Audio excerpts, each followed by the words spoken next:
मंत्र पाठ। ओम सहना भवतु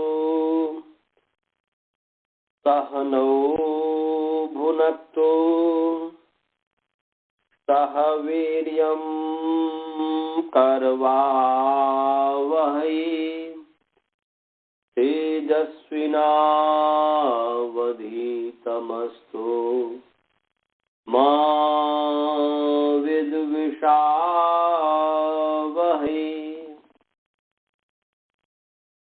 येन धौता गिरः पुंसाम् विमलैः शब्दवारिभिः तमश्चाज्ञानजं भिन्नम् तस्मै पाणिनये नमः।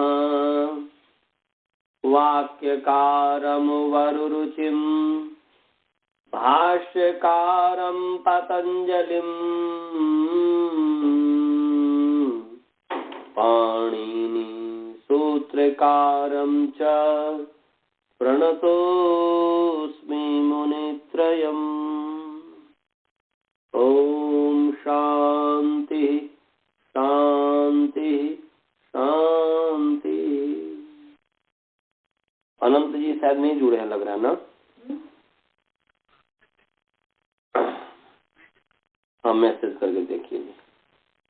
आइए, आप सभी का जो है प्रथमावृत्ति पाठ में स्वागत है। कक्षा में विभाषा छंदसी ये सूत्र चल रहा था। पीछे जो है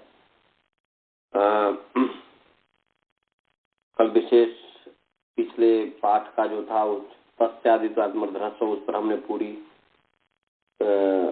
बात बता दी, पूरी व्याख्या कर दी उसकी। हमें आशा है कि आप लोग को अच्छे समझ में आया होगा। उस पर विचार कीजिएगा, बार बार सुनिएगा। अब जो है विभाषा छंदसी जो है विभाषा आकारांत स्त्रीलिंग, विभाषा प्रथमा विभक्ति एक वचन, छंदसी सकारांत नपुंसकलिंग, छंदस शब्द सप्तमी विभक्ति एक वचन है। एक श्रुति इकारांत नपुंसकलिंग, एक श्रुति शब्द प्रथमा विभक्ति एक वचन है। ऊपर से छंदसी विषय विकल्पेन एक श्रुति भवति। छंदसी विषय विकल्पेन एक श्रुति भवति। छंद विषय में विकल्प से एक श्रुति होती है। उदात्त अनुदात्त स्वरिता नाम, उदात्त स्वरित जो है उनको एक श्रुति हो जाती है। छंदसी विषय उदात्तानुदात्त स्वरिता नाम एक श्रुति विकल्पेन भवति। तो विकल्पेन भवति बने इसका मतलब कि एक बार जो है एक श्रुति हो जाएगी और एक बार पक्ष में तीनों स्वर होगा। अग्निमीले पुरोहितम यज्ञ सदैव मृत्युजम होतारम रत्नधातवम ईशत्वर्ज ईशेत्वर्जे त्वावायव सदेवो वह सविता तारपयतु श्रेष्ठतमाय कर्मण इत्यादि जो है।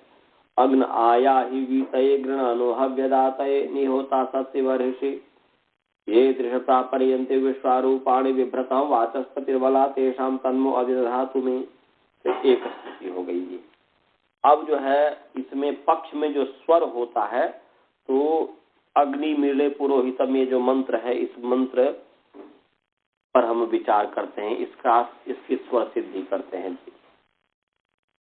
सबसे पहले अग्निम जो है, अग्निम की सिद्धि करनी है तो हो गया। अग्निम जो है द्वितीय विभक्ति एक वचन है। इकारांत पुंलिंग अग्नि शब्द द्वितीय विभक्ति एक वचन है तो हो गया अग्नि को, ऐसा हुआ। ईश्वर को, ऐसा।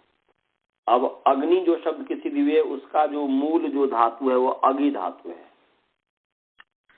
ऐचु धातु से भी बनता है परंतु अगी से यहाँ पर अगी और गति अर्थ में है। अगी गतौ, गति अर्थ में अगी धातु का प्रयोग है। अनुबंध लोप करेंगे तो अग होगा, अग होगा। और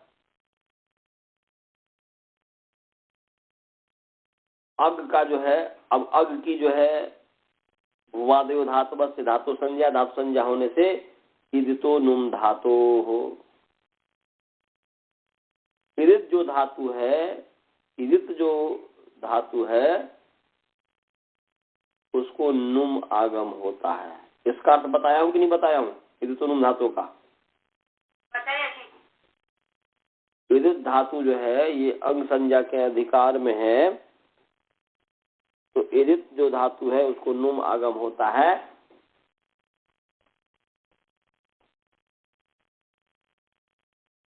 तो ऐसे इस बार एक बार और इसको ये निकाल लीजिए। वैसे इस पर और एक बार विचार कर लेते हैं, क्योंकि अंग संज्ञा के अधिकार में है। तो प्रत्यय होने के बाद ही तो अंग संज्ञा होती है कि नहीं जी? तो इसलिए प्रत्यय हो जाना चाहिए था, तो फिर जो है नुम आगम करना चाहिए था। तो इस पर हम विचार करते हैं। 7:1:58 सप्तम अध्याय पहला पाद का जो है 58 नंबर सूत्र है, 58 नंबर सूत्र है। ईरितो नुम धातो हो।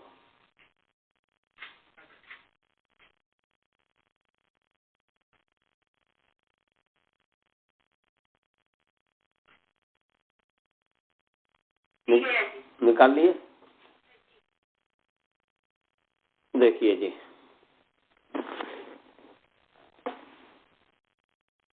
ये पहले पदच्छेद करते हैं। इदितः, तो तकारांत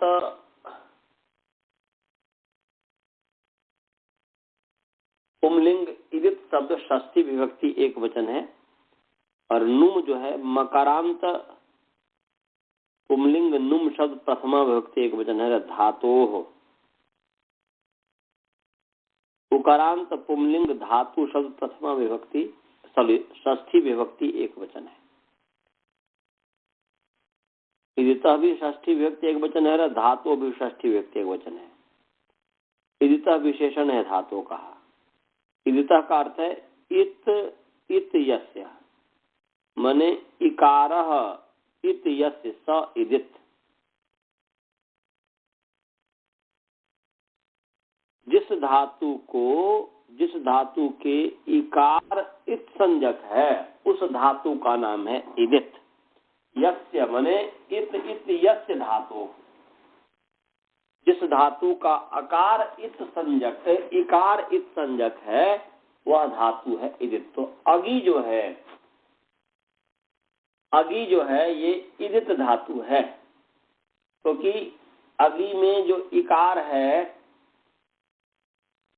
उसकी आगे संज्ञा होनी है, और इस संज्ञा हो जाते तो अग जो है इदित धातु हो गया, क्योंकि उपदेशे जन्मास्कृत से उसकी इस संज्ञा हो गई है, और फिर तत्लोप से उसका लोप हो गया है, तो अग है। तो ये जो है अग जो है इदित धातु है। इतना समझ में आया जी? अब ये जो है अंगस्य के अधिकार में है। ये जो है अंगस्य के अधिकार में है।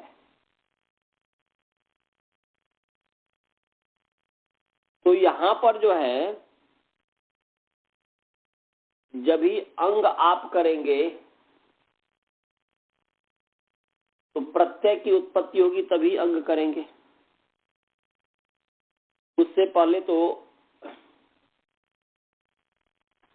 अंग नहीं कर सकते।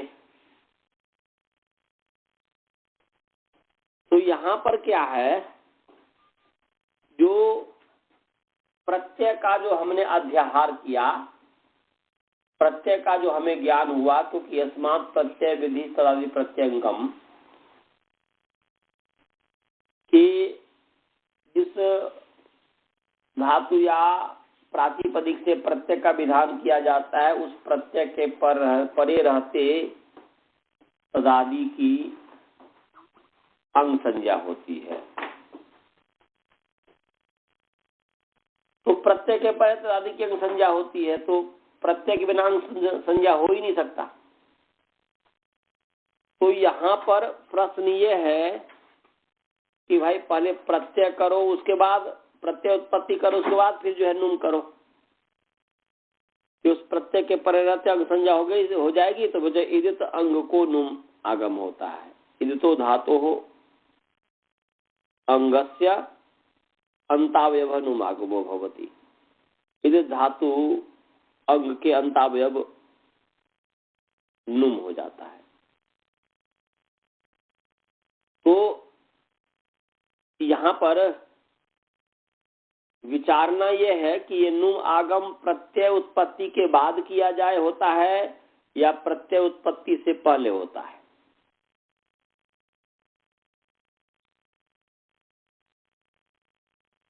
आचार्य जी, मैं ईदित को पंचमी करते तो नुम प्रत्यय के पहले ही कर सकते हैं ना? मेरे पर तो नुम तो किसको होता है? नुम तो धातु को होता है। मैंने आप जो कहना चाह रहा है कि इदित धातु से परे नुम होगा, तो नुम जिसको होगा उसके अंतिम अद से पर में नुम आगम होगा ना जी, तो प्रत्यय से पर में बैठ जाएगा ना नुम। अभी समझ गए। यदि पंचमी विभक्ति मानेंगे तो प्रत्यय का वह अवयव माना जाएगा, फिर धातु का अवयव नहीं माना जाएगा। तब तो इदित धातु जो अंग है उससे परे नुम आगम होता है, तो उससे परे किसको होता है? प्रत्यय को होगा ना जी। हाँ, प्रत्यय के ही होता है। तो जब प्रत्यय को होगा तो प्रत्यय के परे फिर नुम होगा ना जी। प्रत्यय से पहले तो नहीं हो सकता मिलचुनत्याग परिभाषा से। इसलिए यहाँ पर षष्ठी ही है, पंचमी नहीं है। समझे जी? समझ गए। अभी गुरुकुल वाले को समझ में आ रहा है जी? बाल बोध इधर उधर तो नहीं ध्यान लगाए हो, इसी में ध्यान लगाओ, इधर उधर मन नहीं करो। समझ में आ रहा है? समझ में आ रहा है। और जहाँ नहीं समझ में आया तुरंत बोलो क्या चाहिए समझ में नहीं आया। तो यहाँ पर षष्ठी ही है, पंचमी नहीं है। समझ गई बंजे? ओ मसदा जी, समझ गए जी। हाँ। अब जो है आइए इस पर ये विचार करते हैं कि ये नुम आगम प्रत्यय की उत्पत्ति से पहले होगा कि प्रत्यय उत्पत्ति के बाद होगा। तो सिद्धांत तो प्रत्यय उत्पत्ति के बाद ही होता है। तो यहाँ पर वैसे नियम मतलब जब विचार करेंगे, व्याख्यान तो विशेष प्रतिपत्ति न ही संदेहात लक्षण, हमें व्याख्यान से विशेष का ज्ञान कर लेना चाहिए। संदेह से केवल ये कैसा इन्होंने कर दिया, ये मैंने अंग संज्ञा के अधिकार में क्यों पढ़ दिया जब अंग संज्ञा प्रत्यय उत्पत्ति से पहले ही होगा, तो इत्यादि इत्यादि। तो उस पर संदेह नहीं करना चाहिए, सूत्र को अलक्षण नहीं कर देना चाहिए। तो यहाँ पर एक है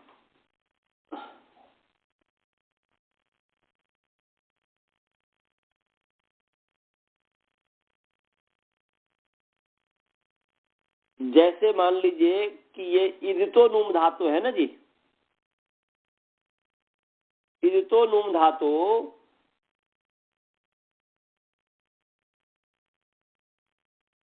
एक सूत्र है गुरोश्च हलः।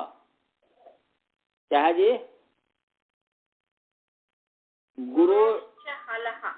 गुरोश्च हलः।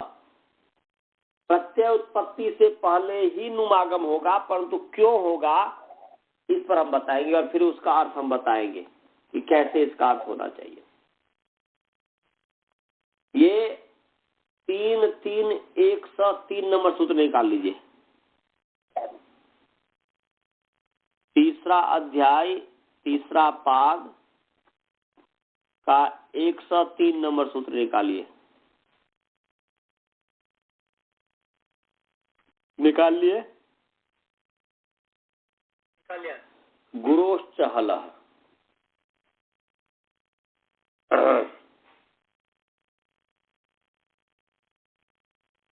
तो गुरोश्च हलः जो है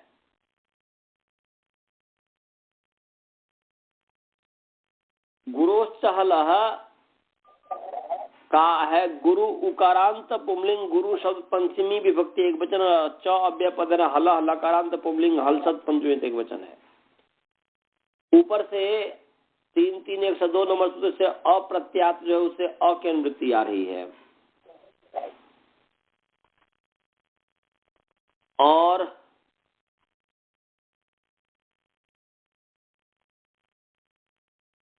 अकर्तृ च भावे कारके संज्ञायाम जो है,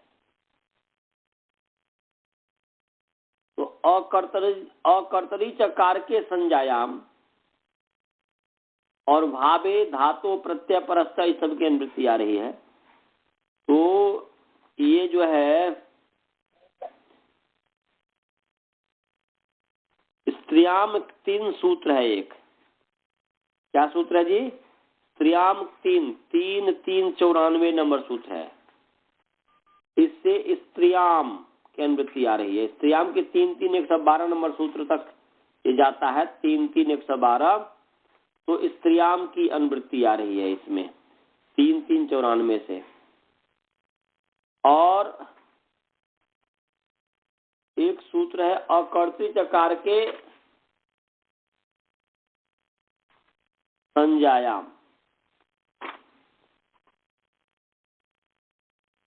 तो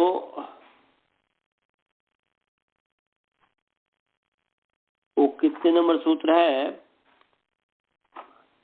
कितने नंबर है? 19। ठीक है जी, 19 नंबर सूत्र है। तो 19 नंबर सूत्र है। 19 नंबर सूत्र है अकर्तरी चकार के संज्ञायाम, और ऊपर है भावे।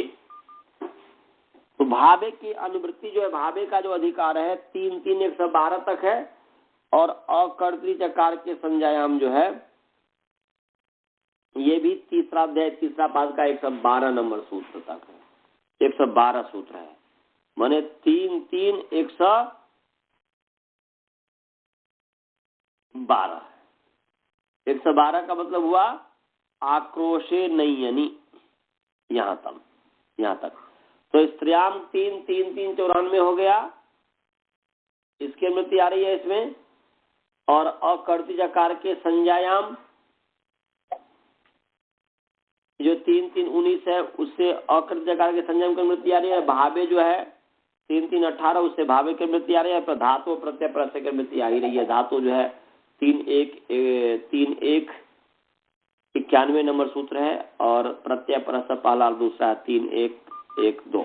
ये तो गुरु सहला कहता है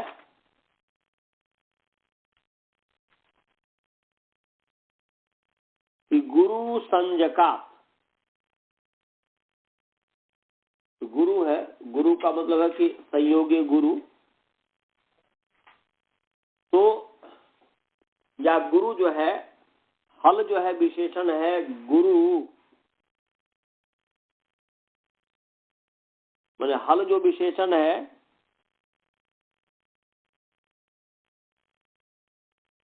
और धातु जो है विशेष्य है। या हाँ, धातु जो है वह विशेष्य है।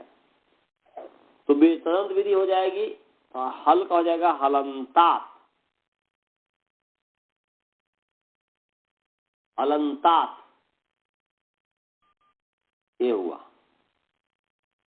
और गुरु जो है, गुरु का मतलब है गुरुमान,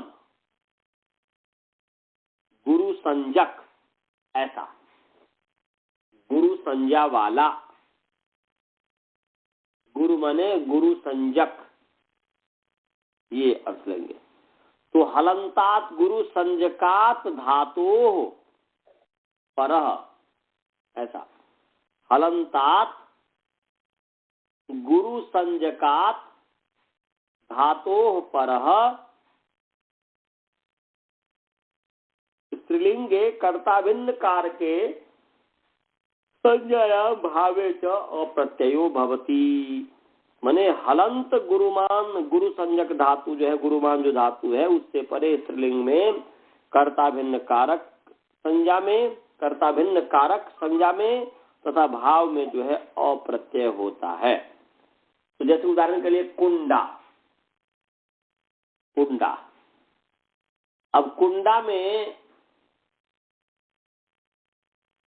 कुड़ी धातु है, कुड़ी धातु, कुड़ी। अब यहाँ पर ई की यदि इत संज्ञा न की जाए, सॉरी इस संज्ञा तो कर ही दिया, परंतु कुड़ी का जो ई संज्ञा हुआ, तो नुम धातु से भी नुम आगम न किया जाए, तो ये जो कह रहा है कि गुरु हलंत गुरुमान नुम आगम जब कर देते हैं तभी यह गुरु संज्ञक बन पाता है। कुड है, कुंड जब हो गया तो हलंत है, ड हल है तो हलंत हो गया कुंड धातु, और गुरु संज्ञक भी है संयोगे गुरु, संयोगे गुरु,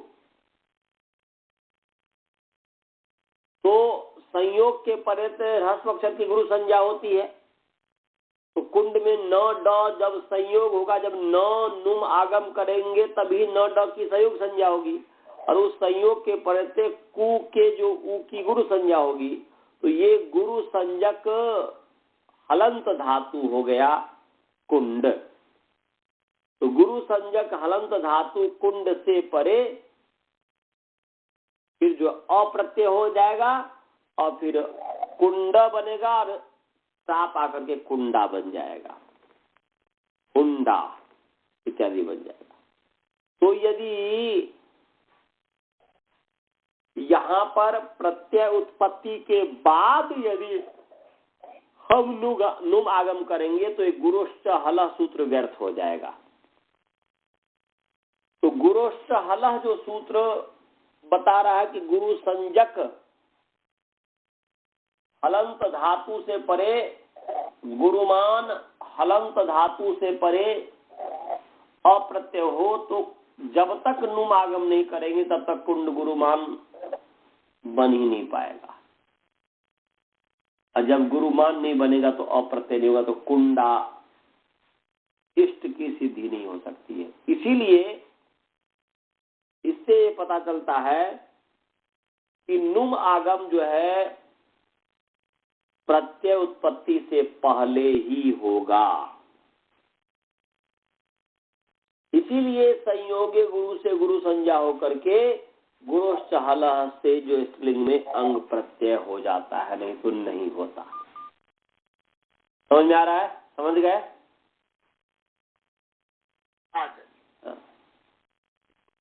गुरुकुल में समझ में आया जी? गुरुकुल में आप लोगों को समझ में आया? चलो जी, आ गया।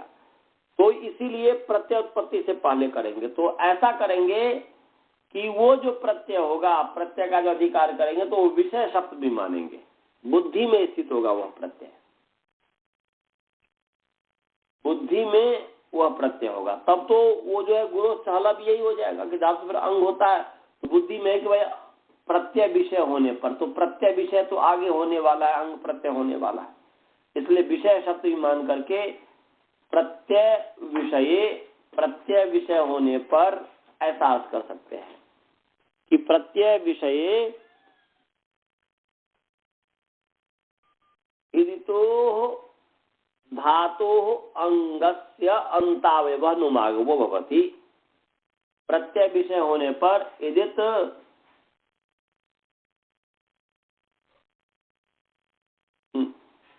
धातु जो अंग है उसका अंतावयव नुम हो जाता है।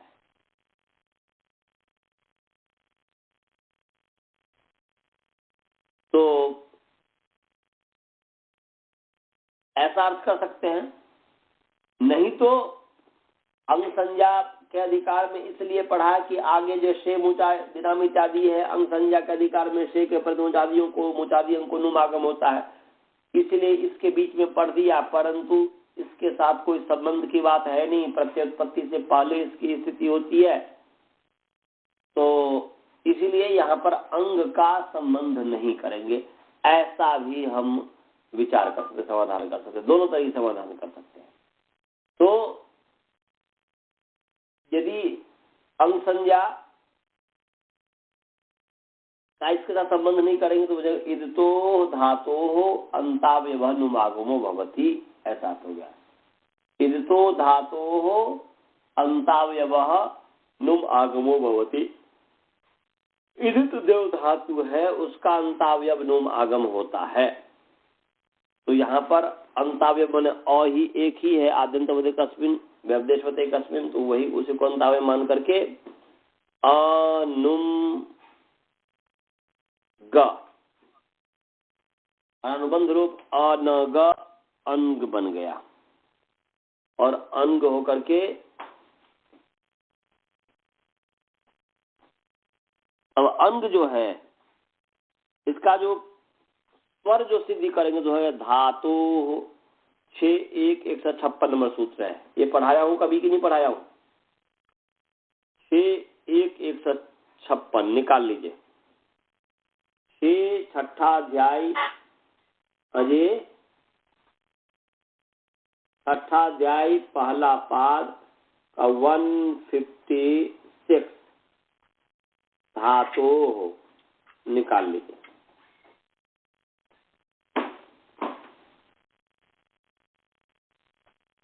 निकाल लिया? निकाल लिया। धातु धातु षष्ठी विभक्ति एक वचन यहाँ पर है तो हो गया। ऊपर से अनुवृत्ति आ रही है 6-1-153 नंबर सूत्र है कर्षा तो घयंतो उदात्ता, उससे अंत की अनुवृत्ति आ रही है और उदात्त की भी अनुवृत्ति आ रही है। हो गया धातो हो अंतावयव उदात्त भवति। धातो हो अंतावयव उदात्त या धातो हो अंतोदात्तो भवति। धातु का अंत उदात्त होता है तो धातो अंतावयव अच, क्योंकि उदात्त तो अच को कह रहे हैं ना जी, तो धातो अंतावयव अच उदात्तो भवति। धातु का अंतावयव जो है अच है वह उदात्त होता है। तो धातु है अनुग, अनुबंध रूप करेंगे तो अंग ये है। इस धातु का अंतावयव अच जो है अ है तो वो अंतुदात्त हो गया। तो धातु हो ये जो है धातु का अंतुदात्त अर्थात अ को उदात्त हुआ है। इतना स्वर का सिद्धि समझे जी। अंग में अ को उदात्त हुआ। अब जो है धातुओं के अधिकार में उनादयो बहुलम,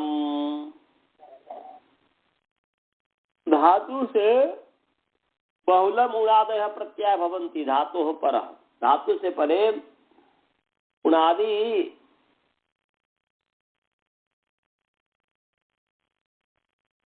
जो प्रत्यय है वो बहुल करके होता है।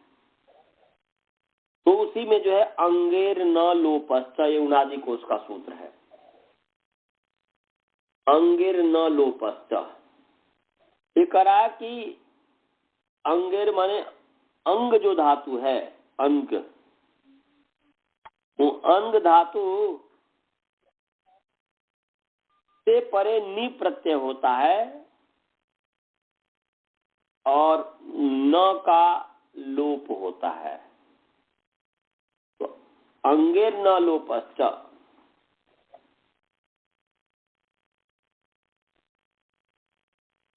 तो यहाँ पर नी प्रत्यय हुआ और नुम जो है उस नकार अंग में न उसका लोप हो गया तो अग्नि हो गया। नी जो है आद्युदात्तश्च 3-1-3, ये सूत्र शायद पढ़ाया होगा लग रहा कि 3-1-3 ये प्रत्यय स्वर से आद्युदात्त है। आद्युदात्तश्च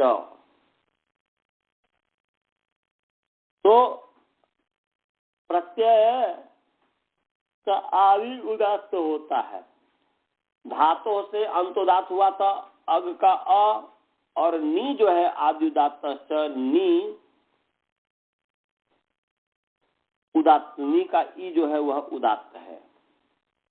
तो यहाँ पर धातु स्वर से उदात्त है अग का अ और प्रत्यय स्वर से उदात्त है न का ई। इसमें से कौन सा हो? तो इसमें समाधान देते हैं कि सतीशिष्टे स्वरो बलियान, सतीशिष्ट स्वरो बलियान, बचा हुआ जो स्वर है, तो बचा हुआ जो होता है स्वर वह बलवान होता है। तो यहाँ पर अंत में नी जो है, सतीशिष्ट जो है स्वर, तो वह बलवान होता है। तो नी का ई बलवान हो गया, तो वो जो है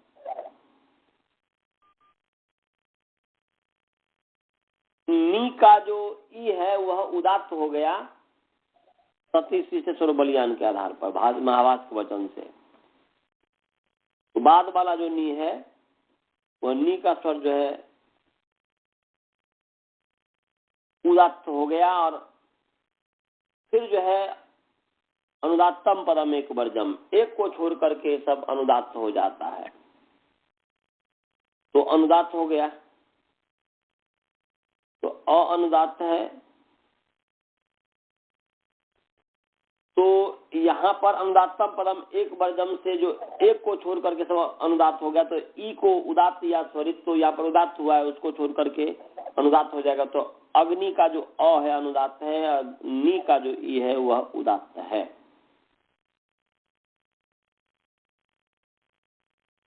तो अग्नि में जो है अ अनुदात्त और ई जो है उदात्त हो गया।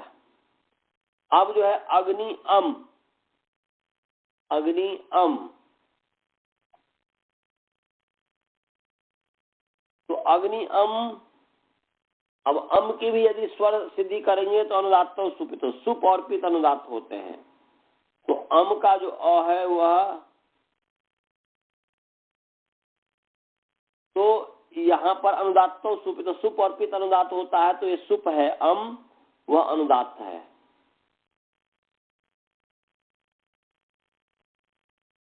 तो यहाँ पर अग्नि अम, तो अम में अ जो है, तो अम का अ अनुदात्त हो गया। अग्नि में ई जो है उदात्त है, तो उदात्त और अनुदात्त,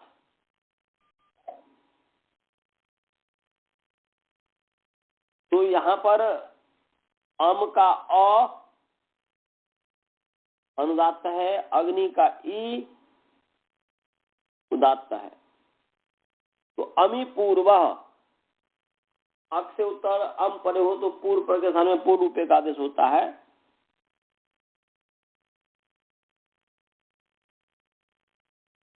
तो अमी पूर्व से जो पूर्व रूप हुआ,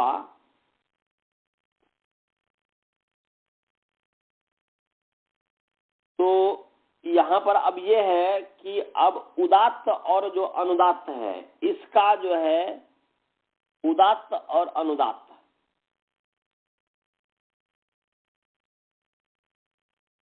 इसको के स्थान पर पूर्व रूप हो जाता है।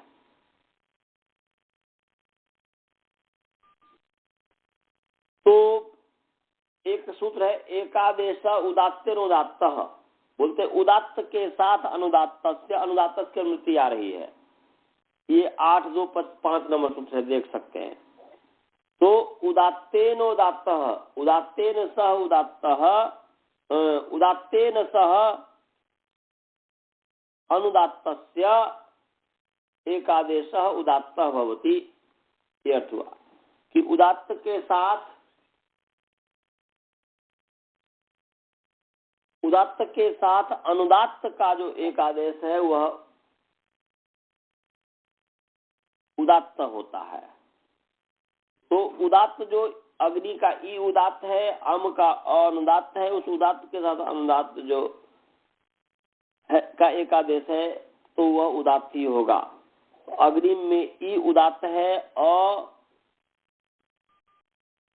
जो है अनुदात्त है। तो हमने अभी अग्निम की सिद्धि की, अग्निम में अनुदात्त, अग्नि का ई जो है ये उदात्त है। तो ये अग्नि की सिद्धि हो गई, स्वर सिद्धि भी हो गई, रूप सिद्धि भी कर दिया। समझ में आया जी? हाँ सर। तो आज इतने ही पाठ रहने दीजिए, कल पढ़ाएंगे, नींद आ रही है। मंत्र पाठ। ओम पूर्णमदः पूर्णमिदं पूर्णात् पूर्णमुदच्यते पूर्णस्य पूर्णमादाय पूर्णमेवावशिष्यते। ओम शांति शांति शांति। नमस्ते। नमस्कार आचार्य जी। नमस्ते नमस्ते।